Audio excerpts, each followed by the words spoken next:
بسم الله الرحمن الرحیم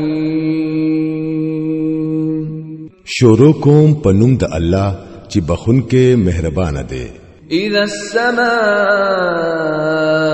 انشقت وأذنت لربها وحقت وإذا الأرض مدت وألقت ما فيها وتخلت وأذنت لربها وحقت.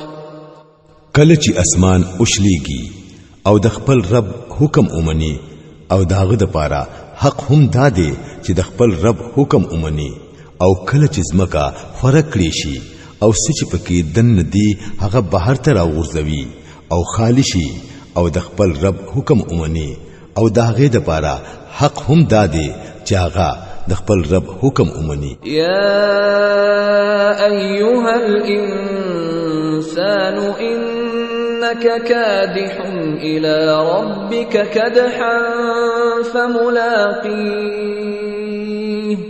اے انسانا ته چارو ناچار خپل رب طرف ته روان یې او داغه سره با خامخا ملاويږي. فاما من اوتي كتابه بيمينه فسوف يحاسب حسابا يسيرا وينقلب إلى أهله مسرورا.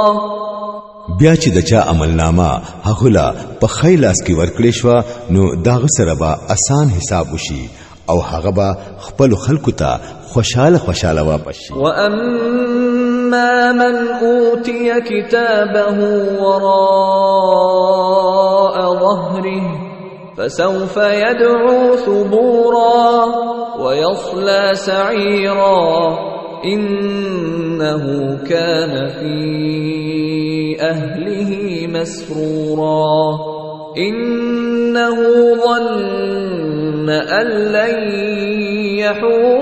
يحور بلى إن ربه كان به بصيرا.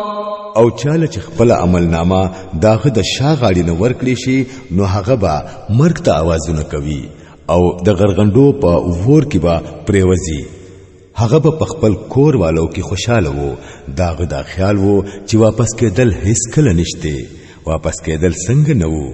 داغه رب داغه عملونه لیدل. فلا اقسم بالشفق والليل وما وسق والقمر إذا اتسق لتركبن طبقا عن طبق.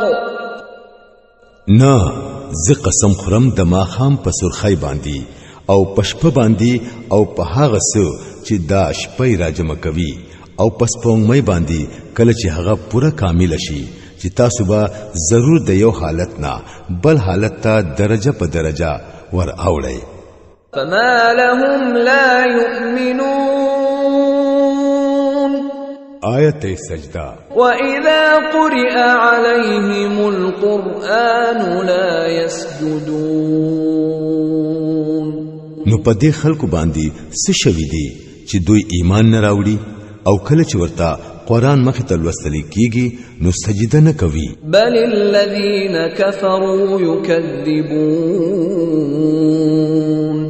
والله اعلم بما يوعون.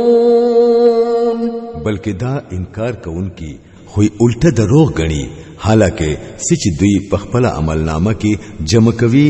الله پاغه ښه عالم دی. فبشرهم بعذاب أليم إلا الذين آمنوا وعملوا الصالحات لهم أجر غير ممنون. نو دوی لا د دردناک عذاب زیره ورکړه. البته چې کوم خلکو ایمان راوړل دي او نیک عملونه کړی دي نو دا غوي د پاره نه ختمېدونکو اجر دی.